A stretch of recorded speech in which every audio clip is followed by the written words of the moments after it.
Is it time to worry about the Baltimore Ravens offensive line? All that and more coming up next here on this episode of Locked On Ravens. You are Locked On Ravens, your daily Baltimore Ravens podcast. Part of the Locked On Podcast Network, your team every day.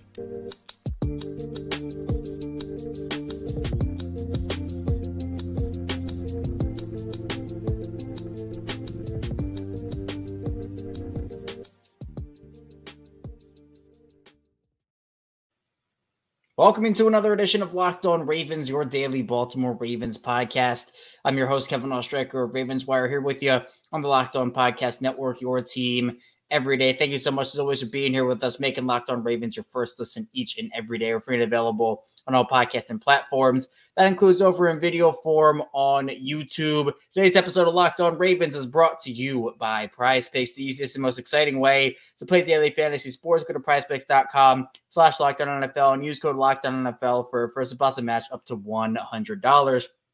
We're a 5-day-a-week Ravens podcast, Monday through Friday, plus bonus live shows and other bonus content here, Ravens and news, analysis, updates. We have it all here for you. So be sure to subscribe, whether you're in audio form or in video form. It's the same show, so you can listen one day, watch another. You can do anything you want with that in terms of how you want to watch or listen to the show. Tell a friend, tell a family member, and whether you're an everyday or it's your first time into the show or is somewhere in the middle, welcome in and welcome back to the channel. We have lots to talk about here today.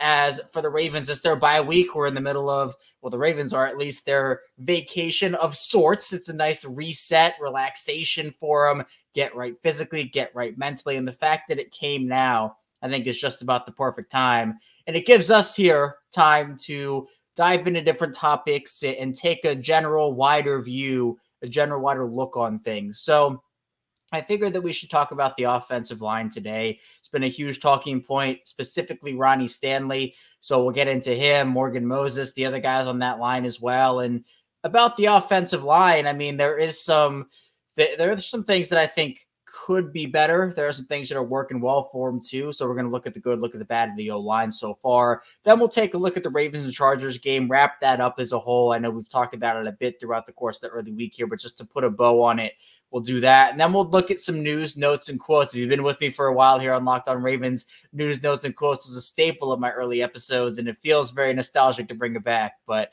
again, we'll just get into general news, Tyus Bowser, David Ajabo, and talk about some quotes that John Harbaugh, Tom Munkin, Mike McDonald had to say. So let's talk about the offensive line.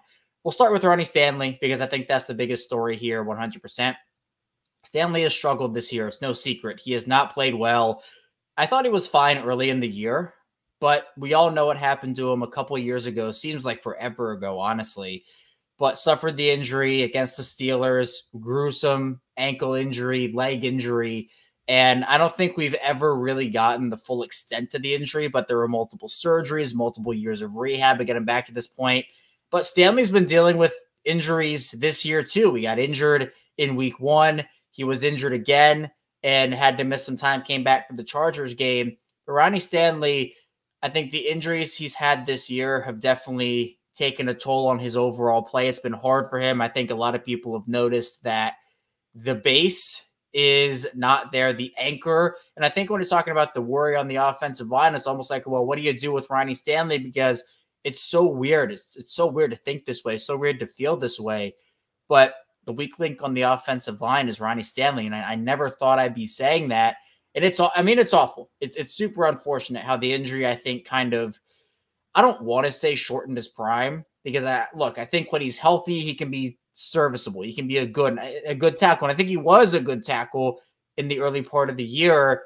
Once he came back from the first injury, again, he got injured in week 1. It's just been tough for him. And the Ravens have high aspirations, high expectations, and lofty goals. And the way that Ronnie Stanley's playing right now, he is unfortunately making it more difficult because to me, and I've said this before, if you're an everyday, you know it all starts and ends up front for an offense and a defense. I mean, the offensive line is so key. If you don't get any push up front, if you can't pass protect, your offense doesn't work. The rushing lanes don't open up. Your quarterback doesn't have time to throw. And we saw in the Chargers game, it wasn't really just Ronnie Stanley. Morgan Moses had some issues with Khalil Mack John Simpson has been up and down this season. I think he's been better than what people anticipated, so I got to give John Simpson a shout out for that. He's a physical guy. The Ravens want to be physical up front. John Simpson is physical. But look, Kevin Zeitler, Tyler Linderbaum, those two guys have played well for the Ravens this season. It's not just all bad on the offensive line. Linderbaum's been awesome this year. Zeitler struggled early, but I think it was only a couple weeks. It might have only been one. And he's been lights out. He's been incredible over the past month and a half. So those two on the interior, they've been consistent. They've been good. But you talk about the tackle situation. Obviously, again, Patrick McCarry's had to come in and work at left tackle, at right tackle. And he's that versatile lineman that is honestly could start on a lot of different teams. The Ravens have the luxury of having him, as I call him, the super sixth man on that offensive line. But in terms of Ronnie Stanley, there are two ways you can look at it. Right now, I'm choosing to look at it as just a this season thing. I don't want to get too much into what happens next year, what happens in 2 years. I'll dive into it for a couple of minutes before we head into the second segment. But I want to first finish up about this season because the Ravens are going to be playing some tough defenses coming down the pipeline here. We know that. Their schedule is extremely tough, and we'll talk about it throughout the rest of the week, next week. It's the Rams, the Jaguars, the 49ers, the Dolphins, and the Steelers. Ronnie Stanley, if this Ravens team seriously wants to go far, and I think they can still do it even if Ronnie Stanley struggles, but we know that Lamar is the best in the NFL at making something out of nothing. If early pressure gets there, he can escape it. He can maneuver outside of the pocket. He can run with his legs. He can throw the ball. He can do so much when he gets outside and has to maneuver outside of there. But you want to have, because when Lamar is dialed in like he has been this season, his pocket presence is incredible. Lamar's been a good pocket passer. This is not new. Again, there were all those narratives early in his career that weren't true anyway. But when Lamar is dialed in that pocket, he can have 3, 4 seconds, 5 seconds even, and just kind of scan, go through his reads, go through his progressions. He can dot receivers up. And it's been difficult because we've seen on third down situations, the Ravens giving up sacks and kicking themselves out of field goal range. And obviously, Lamar has to throw those balls away. But Stanley's just been, I think, more of a liability this season than I ever expected him to be. And look, we can talk about the injury. We can talk about why it is this way. But it doesn't matter why it's this way if the Ravens can't get the job done. At some point, there has to be production there. And the Ravens are not going to bench Ronnie Stanley. They're just not going to do it. John Harbaugh talked about it. He said that the bye week's going to be really beneficial for him just to heal up some of those nagging things he's been dealing with. And hopefully that will get him some time to get the body at least as right as it can be at this point in the season. Nobody's 100% healthy at this point in the year. So he's just going to have to kind of deal with those injuries. But in the playoffs, like let's say Ronnie Stanley has a terrible game and ends up costing the Ravens. I mean, that's a huge liability. And so I'm not necessarily worrying about the offensive line. I'm more so worrying about Ronnie Stanley because Cole Jackson, who's the offensive line guru, put out the pressures that were allowed by the Ravens in week 12 against the Chargers. Ronnie Stanley was 6 of them. 6 pressures for Ronnie Stanley. It hasn't been a great stretch for Ronnie this season. And Ronnie's awesome. He's a nice guy. I've talked to him. I've had him on the show. I'm rooting for Ronnie Stanley. But again, my job on this show is to be critical when it's time to be critical. And I can't just sit here and say, oh, Ronnie Stanley's having a great year, because he's not. He's not. And John Harbaugh admitted. I mean, he literally admitted in his answer about Ronnie Stanley. I'll pull up his answer quickly. But he said that it's going to be beneficial for Ronnie to get the bye. But he said, literally, John Harbaugh said it's not been great. And he said, I think Ronnie probably tell you, he'd be the first one to tell you it's been not great. He needs to get stronger. He needs to get his technique right. He needs to get out and practice and keep growing back into. He's a great player. We want him to get back into playing at that high level. So the Ravens understand what's going on. I understand what's going on. You understand what's going on. Everybody understands what's going on with Ronnie Stanley. It has not been good for the most part this season, and they need him. They need Ronnie Stanley. The rest of the offensive line, again, Morgan Moses he's been good. He's been good this season for the most part. Week 12 was not wonderful, I would say. Khalil Mack definitely got the better of him on multiple reps, but he is definitely living up to that contract and more, definitely outplaying his contract. John Simpson is giving better results than I anticipated, although it is up and down here and there. But the thing is, the run blocking, I think, has been pretty good. The pass protection has been a little bit iffy. And they're going to have to figure it out because, again, it all starts and ends for me as for an offense up front. So hopefully things can get right, especially for Ronnie, because they have some big edge rusher matchups coming up here. And even on the interior, I mean, they got to play Aaron Donald next week in that Rams team. Jacksonville with Trayvon Walker, Josh Allen. You have the 49ers. We know what that defensive line is. Eric Armstead, Nick Bosa. They just got Chase Young. They have guys there. And then you got the Dolphins, who did lose Jalen Phillips, but they have Bradley Chubb and some good guys there. Steelers, we know what the Steelers have. We know who TJ Watt is. We know who Alex Highsmith is. So a very tough test for the offensive line. It's going to tell us a lot about where this team is, and it's going to be a big test for them for sure. Coming up, though, in the second part of the show, we'll talk Ravens and Chargers, wrap up that game from Week 12, so be sure to stay tuned. We're about to get to on the show. First, this episode is brought to you by DoorDash, and I'm a big food guy.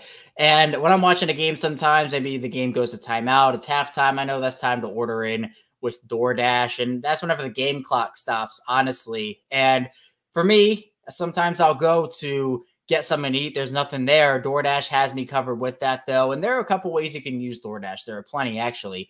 But you can order some pizza, wings, sodas, burgers if you want that game day package from DoorDash. Or if you're a snack person, I'm a big snack guy, you can order chips, dips, nachos, or everything you need to make your own nachos on DoorDash as well. So kick back and kick off with unbeatable deals and everything you need for the watch party or the tailgate. Get 50% off of the $10 value when you spend $15 or more on your first order when you download the DoorDash app. Enter code LOCK23. Subject to change, terms apply. Plus, you can get prepared before game day. Stock up on your favorite appetizers and order all your tailgate gear on DoorDash and get ready to watch your team win. Again, that's 50% off of the $10 value when you spend $15 or more on your first order when you download the DoorDash app. Enter the code LOCK23. Subject to change, terms apply. One more time, don't forget to use code LOCK23, 50% off of the $10 value on your first order when you download the DoorDash app and spend $15 or more. Subject to change, terms apply. And this episode is brought to you by PrizePicks. And PrizePicks is awesome. If you're looking for daily fantasy sports, look no further than PrizePicks. PrizePicks is the most fun so many have having up to 25 times their money this football season. All you have to do is select 2 or more players,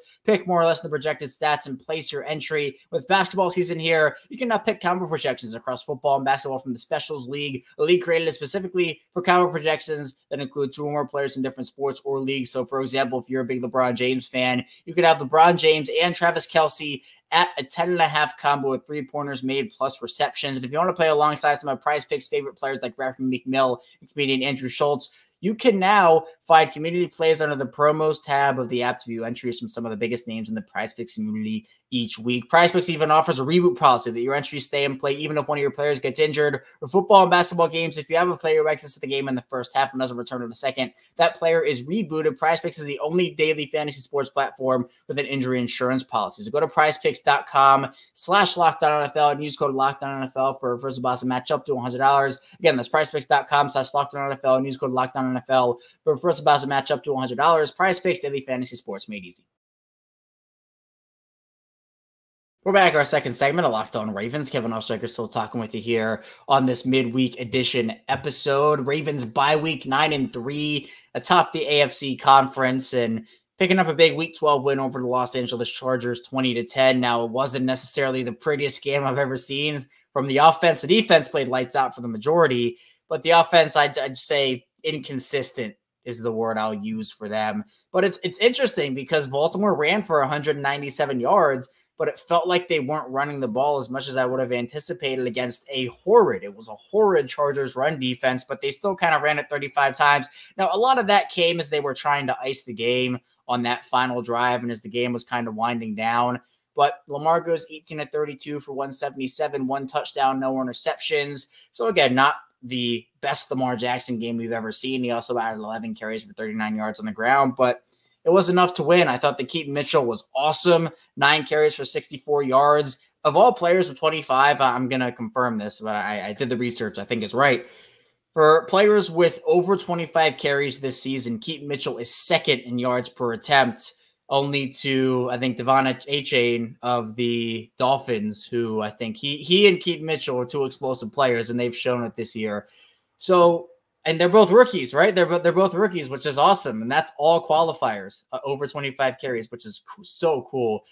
Zay Flowers has the 1 rush for 37 yards late in the game, a touchdown. Now, there was some controversy over Zay Flowers going down versus not going down. And if you have an opinion on that, you want to put that in the YouTube comments, tag me on Twitter, share your opinion on that.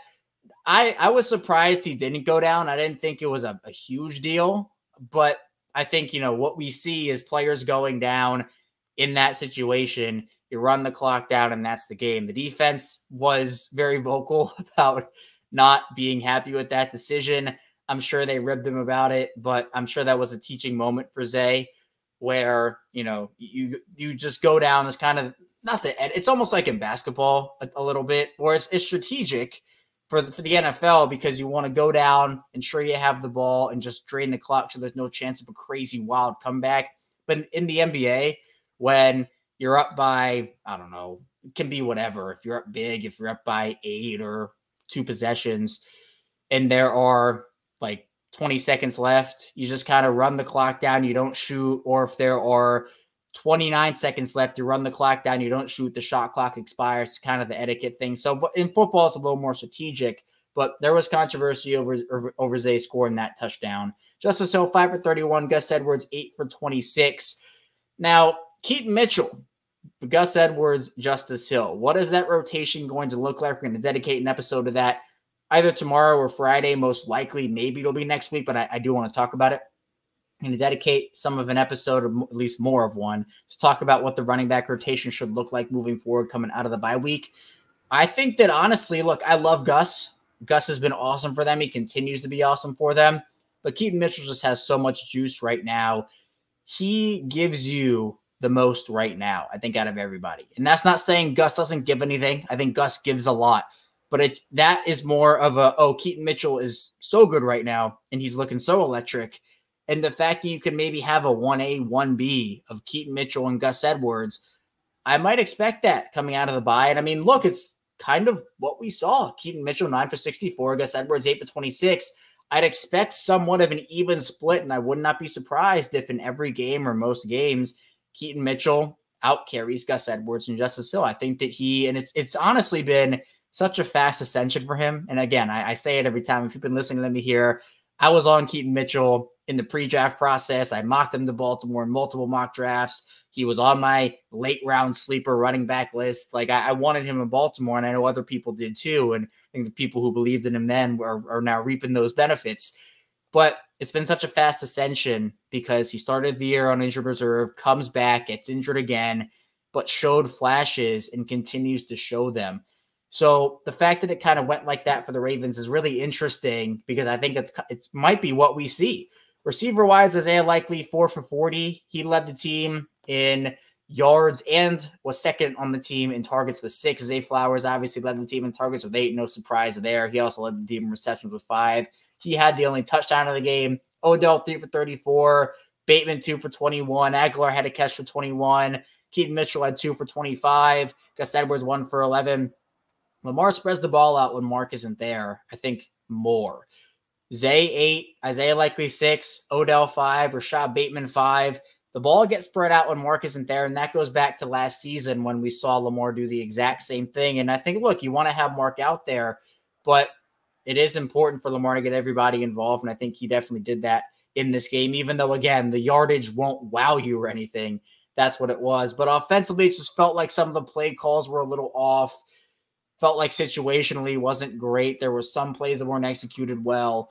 So it was inconsistent. But again, they ran for 197 yards and outgained the Chargers in a lot of different categories because the defense was so good. I mean, the best defensive performance of the season, most likely in terms of the stakes of the game, getting a win before the bye, going back home on a high note.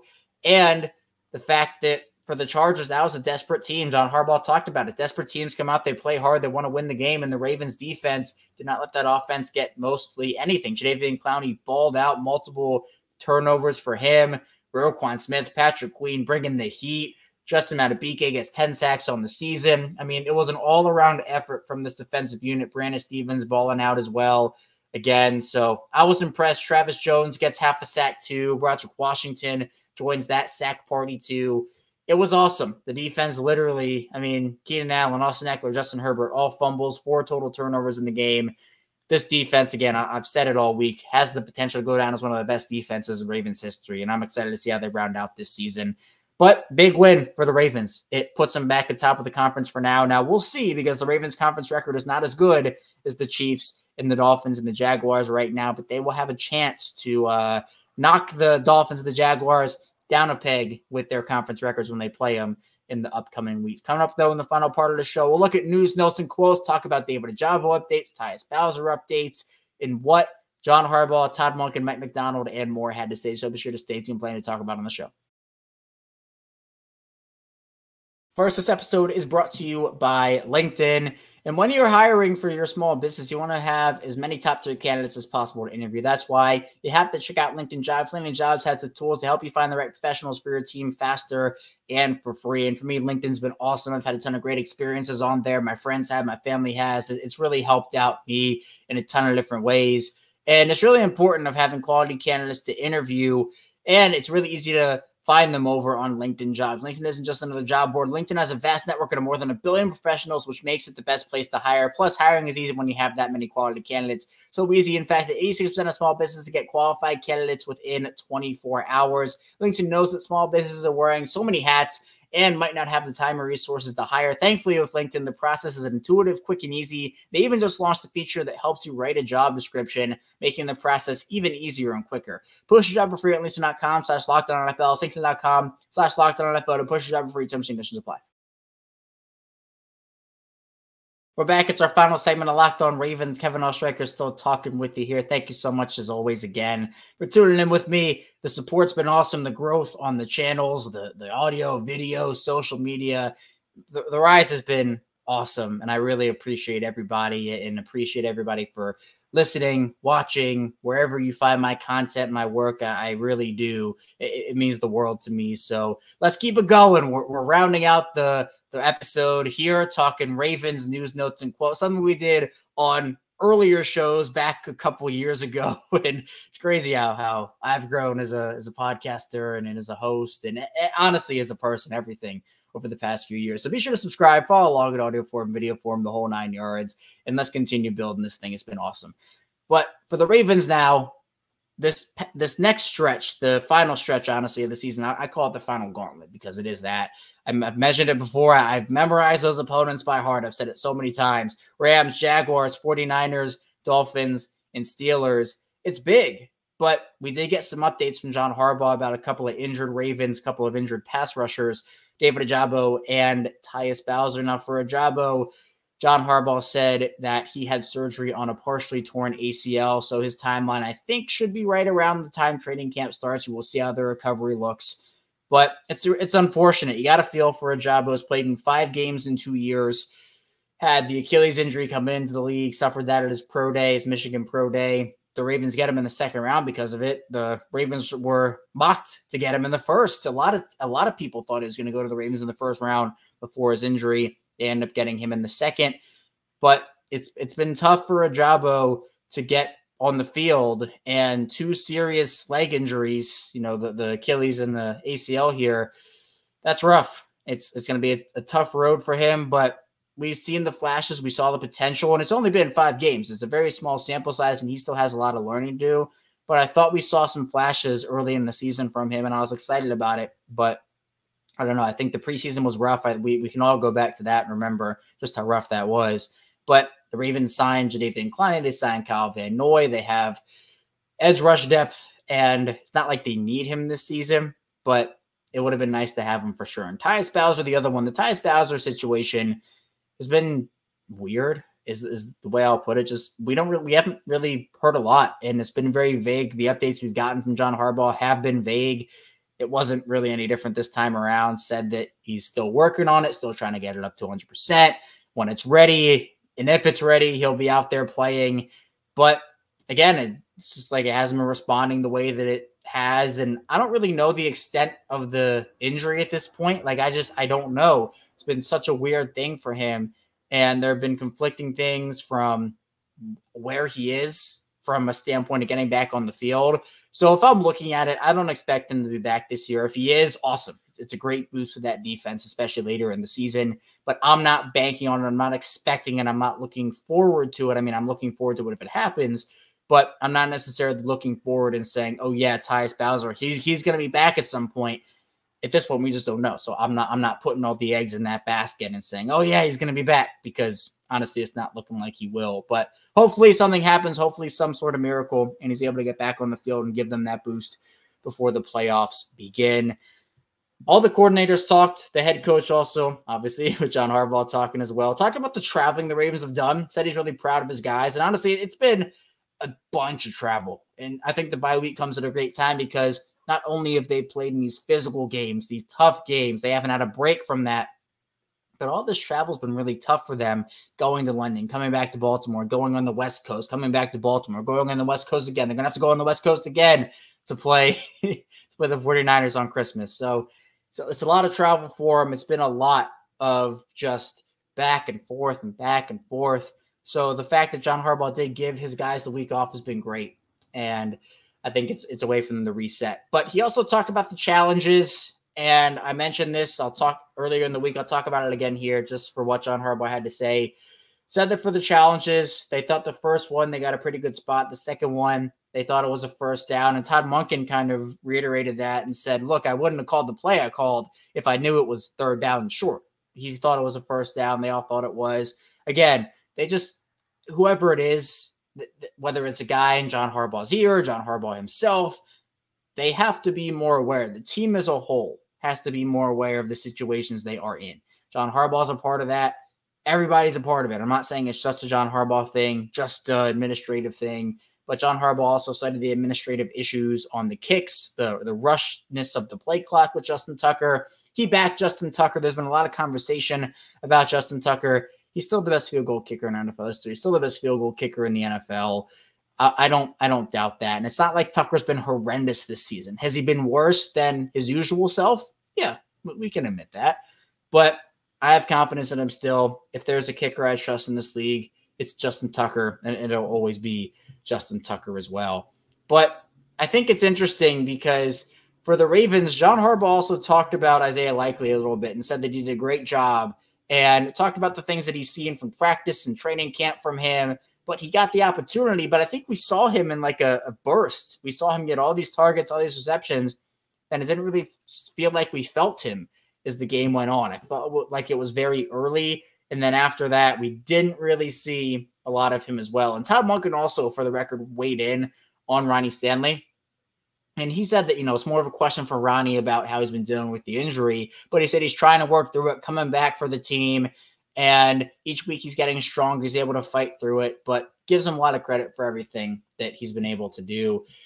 And then for Mike Macdonald, he had a lot of praise for his defense, obviously. Arthur Millette is somebody that he's been incredible this season for him. And he's competitive, brings a lot of energy, and he executes. And Mike Macdonald had a lot of praise for Millette, Michael Pierce, Patrick Queen. The whole defense, honestly, is playing awesome. But he said, calculated aggressiveness in the situation where you blitz Millette off the edge to force the Justin Herbert incompletion. He throws Michael Pierce back in coverage. He said, we're trying to throw our fastball. We talk about how we want to be going forward and staying aggressive. That was the call. And you get the call in fast, and the execution is there. And Macdonald has that calculated aggressiveness to him that personally I just love. I think it's a really cool aspect to his game. So Baltimore, again, 9-3, top of the AFC. We will see how the rest of the season pans out for him, even though it's a bye week for the Ravens. Not a bye week here for us on Locked On Ravens. That's all I have for you here today on this episode, though. Coming up tomorrow, you know what it is. There's more Ravens content. Again, be sure to subscribe, follow along in audio form, video form, the whole 9 yards. Subscribe on subtext for more exclusive Ravens content always here on Locked On Ravens. So be sure to stay tuned. I'll see you right back here tomorrow on Locked On Ravens.